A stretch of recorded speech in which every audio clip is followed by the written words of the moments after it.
Well, hello there. We are live and we are going to be doing a lot of cool topics. And we are going to be starting off with what we have been watching. So, would you like to kick us off with what you've been watching, Lou? Yes, it's been a while since we did our last live stream. So since then, I've watched a few things. Let's start off with the most recent. I watched How to Train Your Dragon twice, 2 nights in a row. I've watched that movie. I watched Happy Gilmore 2, which was a movie I've been really, really looking forward to. I've watched the first 3 episodes of Always Sunny in Philadelphia, the new season 17. I watched the first episode of the latest season of South Park. Seems to be like a lot of things coming out. So that's probably the most recent things I've seen. What have you been watching? I have been watching a show on Netflix with Eric Bana called Untamed. What was a very good show about a murder, and he has to solve who's done it. The wilderness was spectacular, very breathtaking, and Sam Neill is also in it as well. It seems like it's going to be like an anthology series when he's going to move on to different parks within America. It's interesting. I know 2 people that watched it and hated it. Oh, really? Yeah. They turned it off after about halfway through the season and couldn't watch it anymore. They found it really boring and uninteresting. Okay. It was interesting that you found it. Was it slow and got better, or why do you think they would have not finished it off? I guess it didn't focus on. It focused more on his personal life instead of focusing more on the case. What else have you been watching? Movie-wise, or have you seen... both seen Fantastic Four. Yes. Superman, quite a lot of different things, yes. Okay, what's the best thing you've seen in the last month? Probably Fantastic Four. What'd be the worst thing you've seen? Worst thing? Only something stands out. If they've all been pretty good, that's all right. Have you watched any duds, you think, in the last month? Oh, all been pretty good. Best thing I've watched, probably Happy Gilmore 2. I enjoyed that the most. In terms of duds, I haven't really watched any duds, to be honest. I think it's all been pretty good. I've been pretty selective with what I've watched. Okay, that's what we've been watching. Obviously, it's been movies have started pumping out lately. Been a lot of big things come out. Superman and Fantastic Four were 2 movies we've really looked forward to. We will rank the superhero movies. Do you think we should get into that first whilst we're on that topic? Yeah. Okay, so 2 recent superhero movies that came out. What are some others that have came out this year? The Thunderbolts and Captain America Brave New World. That feels like that came out so long ago. It's hard to believe that was this year. So we've got 4 movies. Out of those, which one takes the worst spot? Who is in last place out of the 4 hero movies so far? Well, for me, it's Captain America Brave New World. And the problem for me with Captain America Brave New World is that they already gave away the premise in the trailer. It had such an awesome premise with like the conspiracy, who can you trust, and also they already gave away who the villain was in the opening scene. It's kind of a sequel from the Hulk back in 2008, but it's kind of is a wasted opportunity because you want the movie to be good, but it just isn't. It's just terrible movie because you want there to be more Red Hulk, but there isn't, and it's just... It had potential, but it's not fun. It's not poorly written, and it's just kind of a wasted movie. Yeah, I feel exactly the same. I have the same feelings about that movie. I would have liked there had been more suspense. Yes, I know some of these things are built on comic books. So if you read the comic books, none of it's a surprise. But I, as a movie watcher and not a comic book reader, would have preferred to go into the movie unknowing what's going on. But yeah, they gave away the Red Hulk thing before the movie even started in the trailer, and that what was probably the biggest draw card and could have been, surprise of the film, we already knew, which I think is really, really bad writing. So I'm also ranking that as number 4 on the list.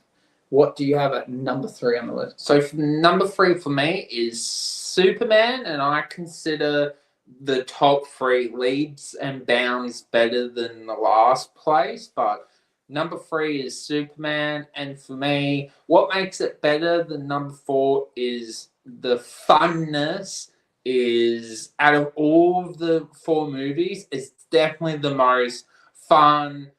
I had a blast at the movies. It is a well made when it comes to funness and just enjoying the comic book with its colors and its funness. And you could tell the actors and everyone on the production team had fun with making it. But the reason why I didn't have it high is that it didn't make me, when I finished the movie, like Superman anymore, and that's what I wanted. It is a Superman movie. Oh, added thanks and graphics.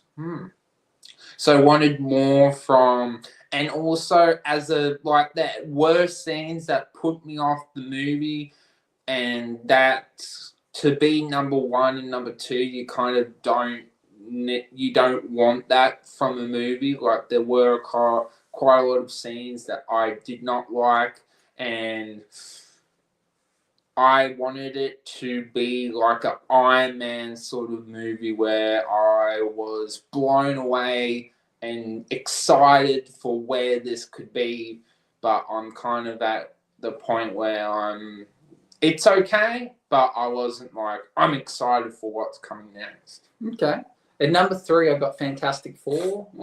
I thought it was just okay. I thought it was a movie that built up a lot of hype, and I was hoping it was going to be amazing, and it was pretty much just okay. That's the only way I could describe it. The Pedro Pascal was fantastic in it, along with his other castmates, but for me, I found it boring at times and not as epic as I hoped. I think they kind of saw Galactus a bit early, and then I think that they didn't have too much difficulty defeating him, and I think that that's what ruined it. Plus, the movie was quite short, 115 minutes, under 2 hours, which is very odd for a Marvel movie or a superhero movie these days. So I think maybe they should have pumped it up to 3 hours and drew it out a bit more.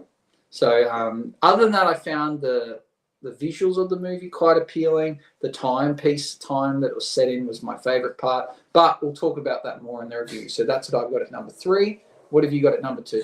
My number two is the Thunderbolts, and with the Thunderbolts, this is when I felt like Marvel has struck gold. It is really awesome. It very much felt like the Guardians of the Galaxy, with getting a bunch of nobodies together and making it feel epic. And also, what ruins it for me is that third act. It completely changes the mood and the tempo. It goes for this realistic sort of movie, what I was in for, and then the third act kind of in with the dream sequence and being in Sentry's mind, and it kind of ruined it for me. Like, I understand that he's very conflicted and he doesn't know what he's doing, but it very much changed the mood for the movie. But it's a fantastic movie, deals with mental health and a lot of other things, and definitely worthy of number two. So at number two, I've got the same thing. I've got the Thunderbolts. I thought the movie was really fun. I think I did have low expectations of it, and we also had, kind of like the B-list characters, which is fun to see. So the movie was without a doubt fun. It was funny. But yeah, the dream sequence stuff's a bit odd. I like the idea of the villain being the female Valentino. I liked that. Did maybe the Sentry direction could have been a bit better. I don't know if that was the best choice. I'm not saying I dislike the character. I just like the idea of her using them and then them trying to expose her for who she is. It went along, I think, going along the less supernatural route and more like corruption and conspiracy route was a lot more enjoyable. So besides that, it was fun, but yeah, it was just good enough. So your number one? I think it's pretty obvious. It's the Fantastic Four. I love the retro aspect of it. I love the feel of the family aspect of it. And it's so good to see Galactus not as a cloud, but even though he is bigger than what he is in the Fantastic Four movie, but at least he is done with more respect than what he was in the earlier Fantastic Fours, and really love the family aspect and feeling the connection between the four main characters. And of course, seeing Doctor Doom in the post-credit scene bring everything together, and really, this is my favorite superhero movie of this year, and it's pretty strong movie. So number one, that leaves Superman. I am a DC fan, big fan of Superman. I thought James Gunn did a great job of making this movie fun. I think a lot of versions of Superman have not followed this. I like this direction. I like the little subtle things, with whether it be his relationship with Lois, whether it be the fact that they've finally made his family, his Earth parents, reflective of what they would be. They're from Kansas. They gave them that real, Southern hick accent. I think they finally played on the fact of, using the Fortress of Solitude. I like the idea of him having the robots. Bringing in Crypto as the biggest draw card. I do think that they played that up a bit to appease the audience, and I could see through that, but I'm still glad it was there. Crypto, I think, is a great additive to the Superman franchise. The weakest part was probably the other heroes that were in there. I think Nathan Fillion's version of Green Lantern, I know that's how they want it to be, but I found him irritating. I don't really know too much about Mr. Fantastic, but again, the character seemed a bit arrogant. Maybe my favorite character in the whole thing was the character that could turn himself into the elements, and thinking of all the possibilities of being able to combine elements and make weapons or make bombs or do different things, I thought was very, very cool. So it was my favorite movie. I think it will comfortably make my top 5 for the year, and I'm looking forward to where they can take this. The other stand-up performance would have been Lex Luthor's character. I think that was the best portrayal I've seen of Lex Luthor in a film so far. So that's our ranking of the superhero movies so far.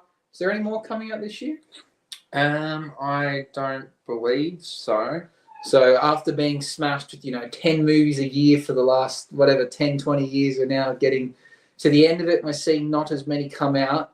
Our hope was that we'd see less content and see more quality. Do you think that's working? Are we getting better quality with less content, or are we just getting less content? The 3 latest Marvel movies have been good. Comparing them to some of the, the top tier Marvel movies, where do they rank? They probably wouldn't make the top 5, but they're better than like Thor: Love and Thunder, and so we're getting less movies, but they haven't reached those heights that we expect. Which is, I don't know. I don't know what Marvel does with that. Maybe the Doctor Doom might change that. Getting a better villain.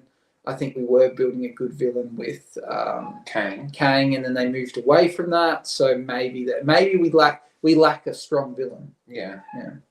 So that's our ranking. Another thing you want to talk about, Jacob, was your recent experience with dating. So as people that follow this channel know, that Jacob is on the spectrum.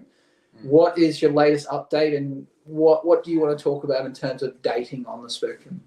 Well, I guess the latest is that I got the opportunity to go out on the Gold Coast and try to chat with strangers, being girls, and being knocked back what was, you got to have the confidence to go, dating's a choice, and be okay with that. And what it has taught me is that you need to be okay with rejection, unfortunately. Did you get the sense whilst you're out meeting people in public that they were reacting to the fact that you were on the spectrum, or do you think it was unknown to them? I guess it's a weird question, but do you think that the people you're interacting were treating you differently? I don't think so. I didn't have like a shirt saying, "Oh, I have autism." Yeah, so you think that you know, being, because I guess your other experiences, you've been going to dating groups for people with disabilities, and you know, it's then people there for a specific reason. But do you think out on the town it wasn't?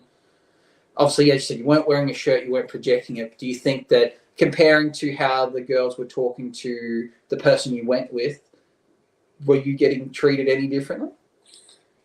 I don't think I was, but it was definitely harder to have the confidence to speak to them, because I guess I kind of go, well, I don't have the charisma to pick up on social cues and different things like that. So I guess my mindset was that I don't really. I know they're probably going to reject me anyway, so I guess, but it's having the confidence to make the move. So next time it happens, it's better. What do you think from this experience? It was a positive one. Do you think you've learned something from it, or there's something you can take away from it?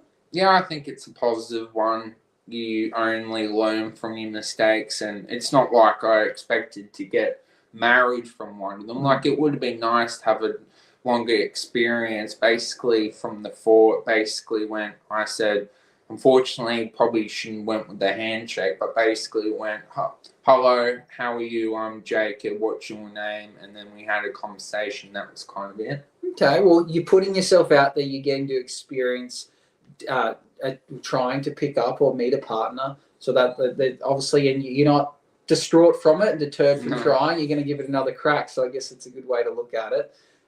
Do you think that those environments were amplified and even more difficult being on the spectrum? So, you know, you went to some bars, went to the casino, so you went to places that are busy, loud, and full of bright lights. So that make things even harder?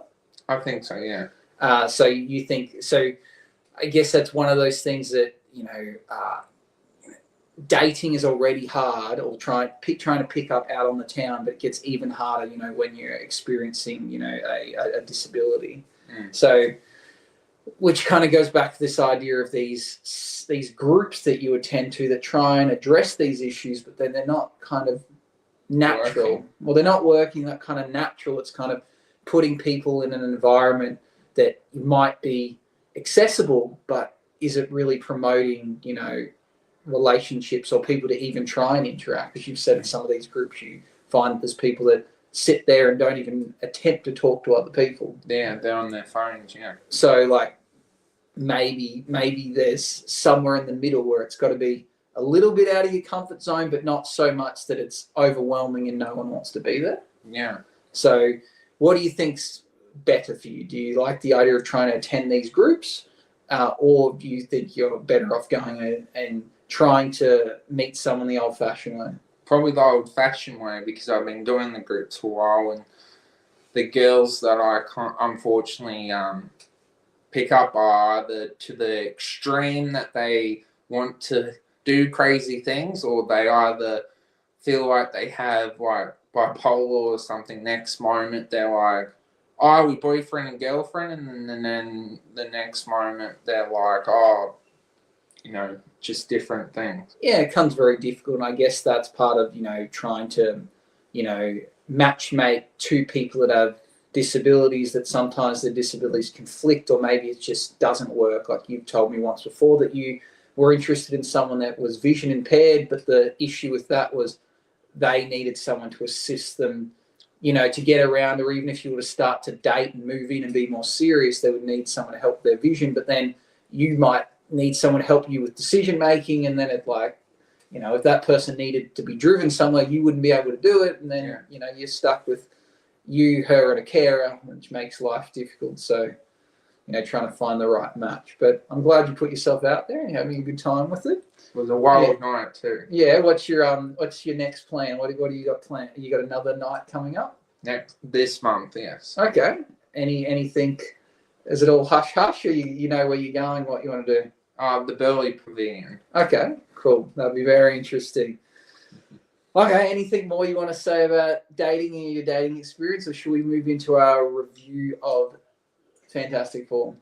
I guess also learning from the four conversations I had, it basically went completely the same way. What made me realize is that, unfortunately, I guess saying in a positive way, it would be nice if the girls showed more care, but I guess their mindset is even though they're drinking, kind of putting themselves out there. I guess it's a balance for them.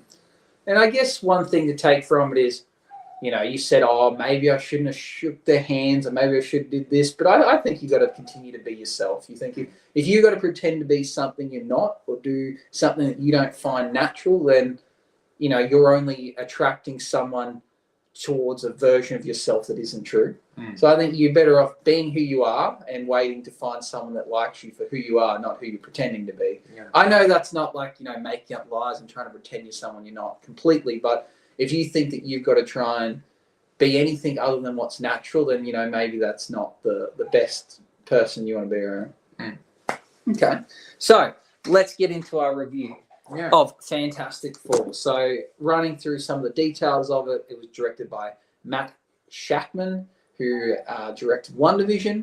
It came out on the 21st of July 2025. It's 115-minute runtime, with the main actors being Pedro Pascal, Vanessa Kirby, Joseph Quinn, and Ebon Mosh Bachrach.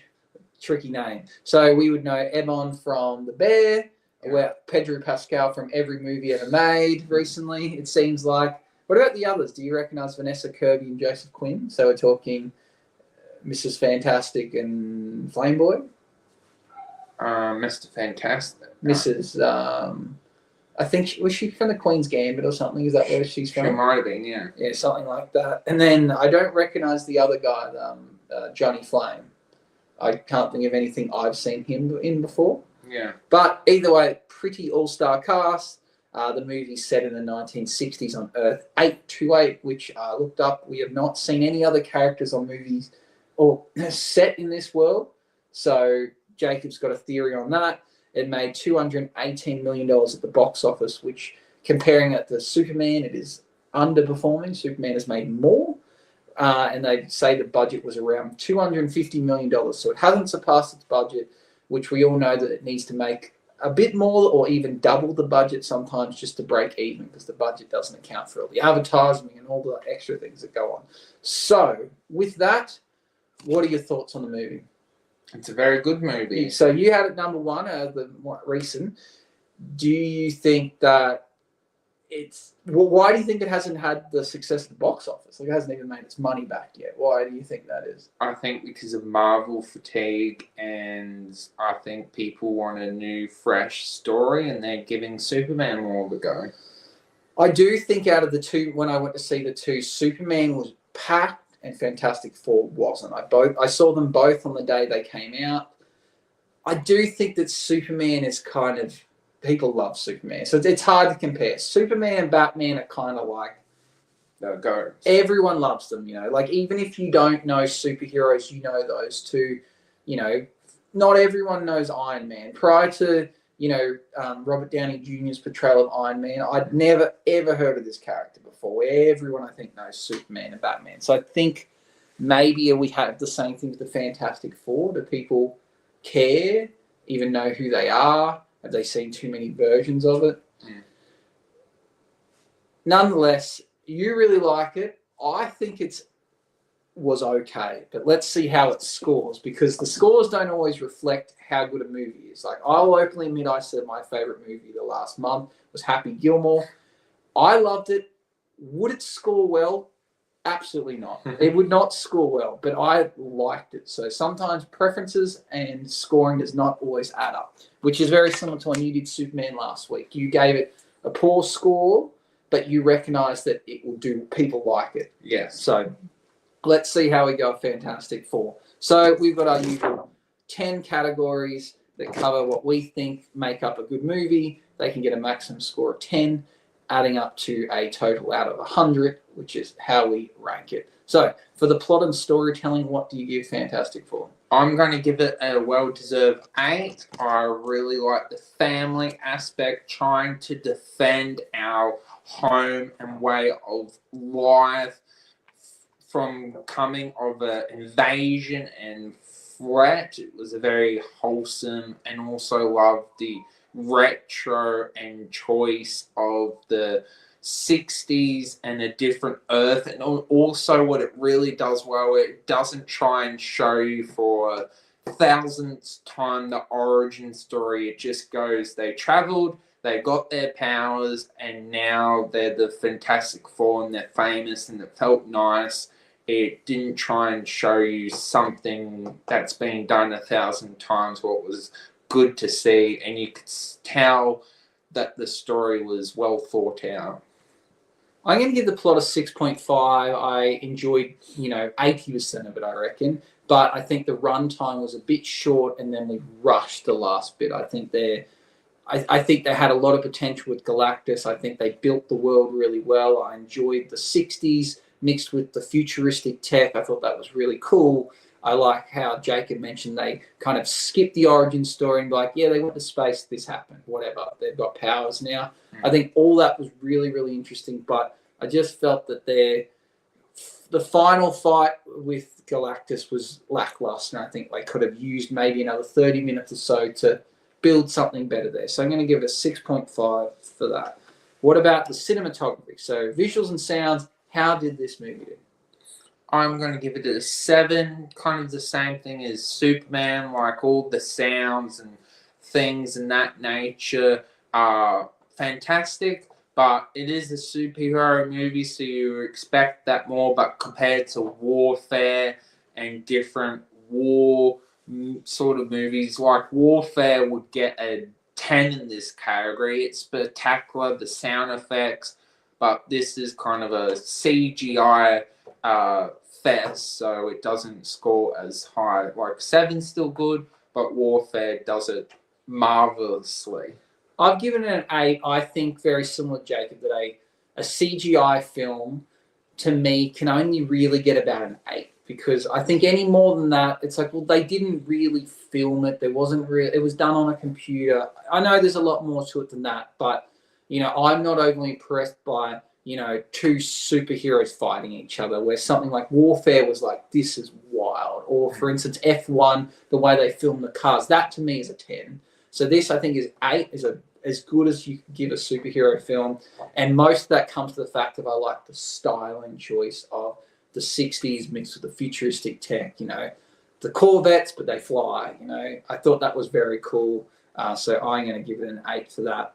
What about the directing? The directing, I'm actually going to give this a 9. I love his choice. I didn't realize it was the same person that did WandaVision, but I love his choices of when we're not going to tell our original origin story, we're going to choose this different Earth outside of what we're used to, and we're also going to have a little Easter egg of why we're doing that to involve the new villain, and also everything that he decided to do. You can tell he thought it out, and over James Gunn that decided to do his artsy fartsy stuff.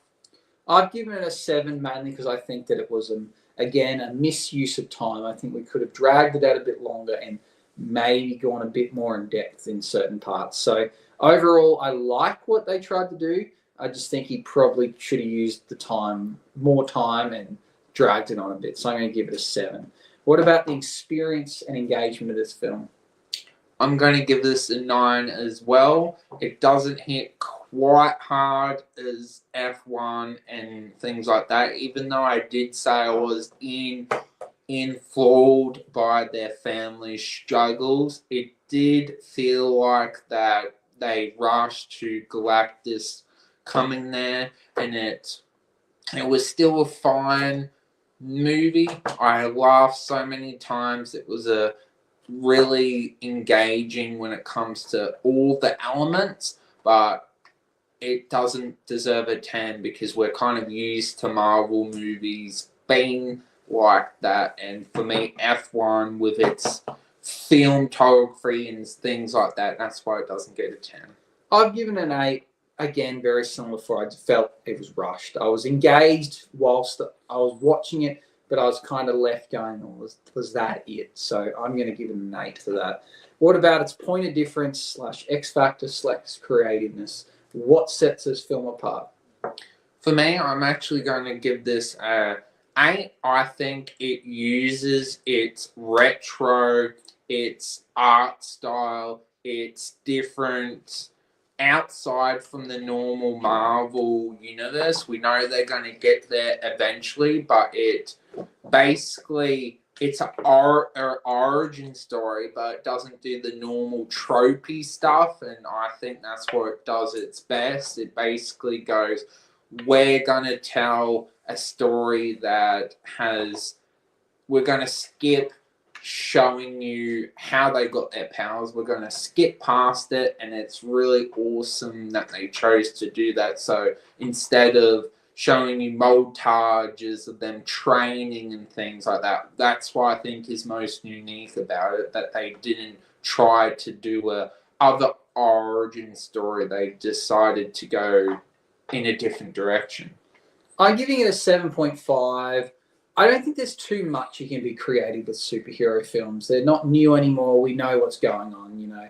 So someone gets powers, someone fights someone that's trying to take over the world. So there's not much you can do in terms of point of difference, but it gets its points for, again, the retro style.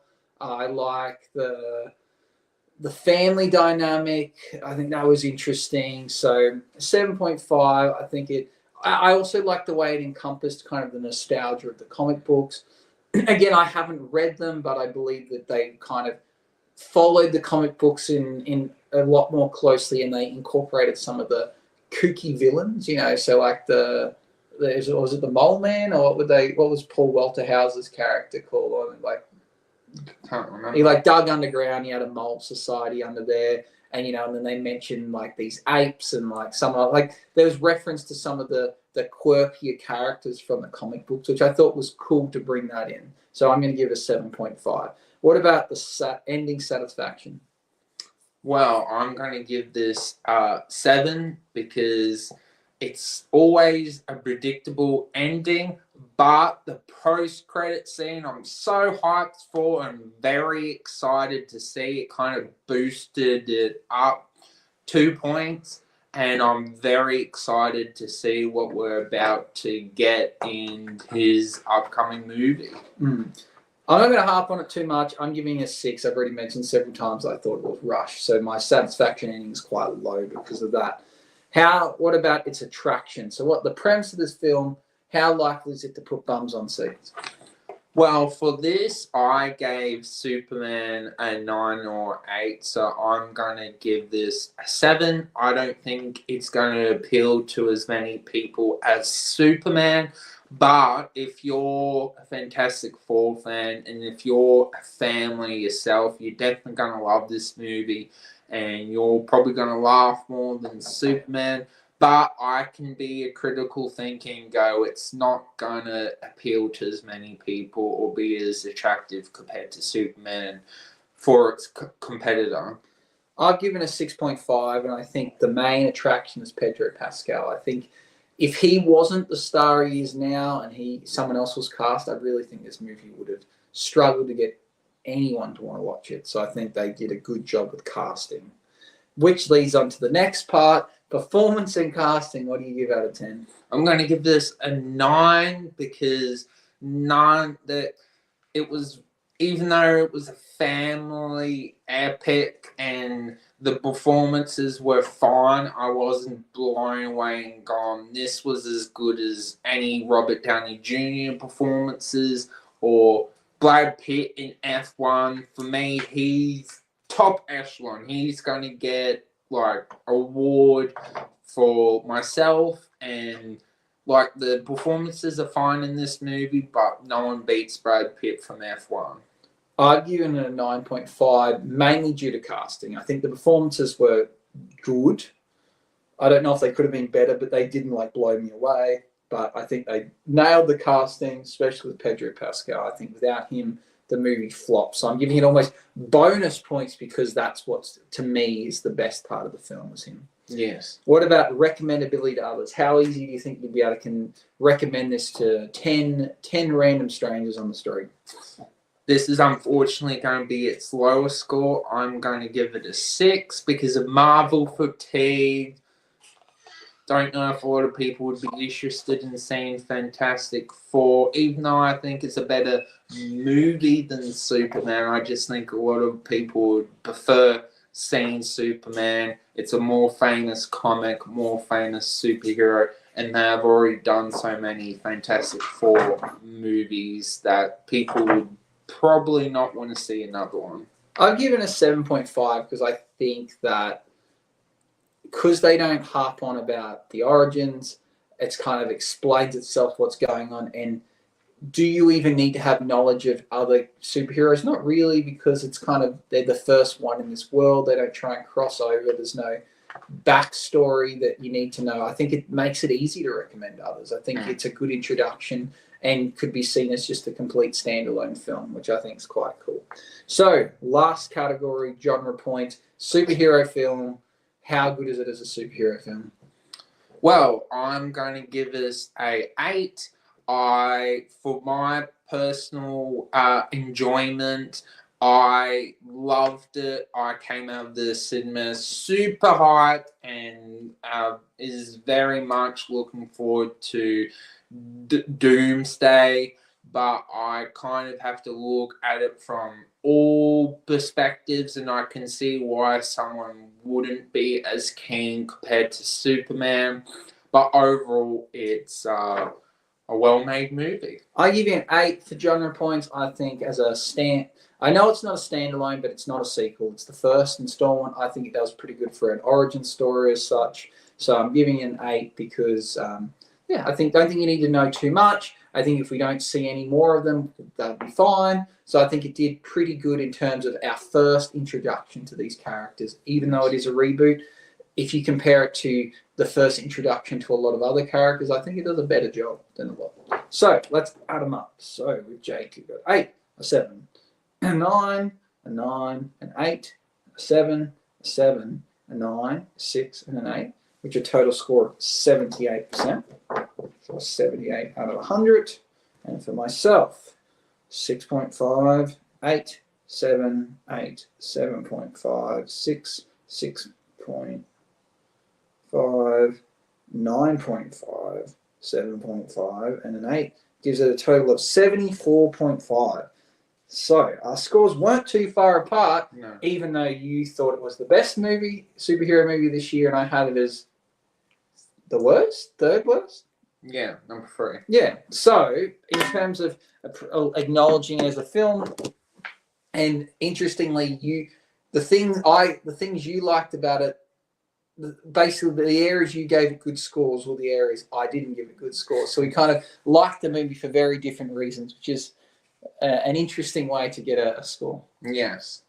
Okay, so 78 for you, 74.5 for me. Still didn't beat F1. No, F1 I think is going to be very hard to beat in terms of it may not be the best movie. I think it is.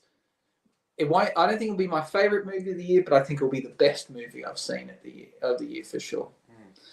Okay. Any final things before we wrap it up? I guess not. Okay. Well, thank you everyone for watching the live stream, and if you don't watch the live stream, always comment about what topic you want us to talk about next time. See you and have a good rest of your night. See you later. Bye-bye.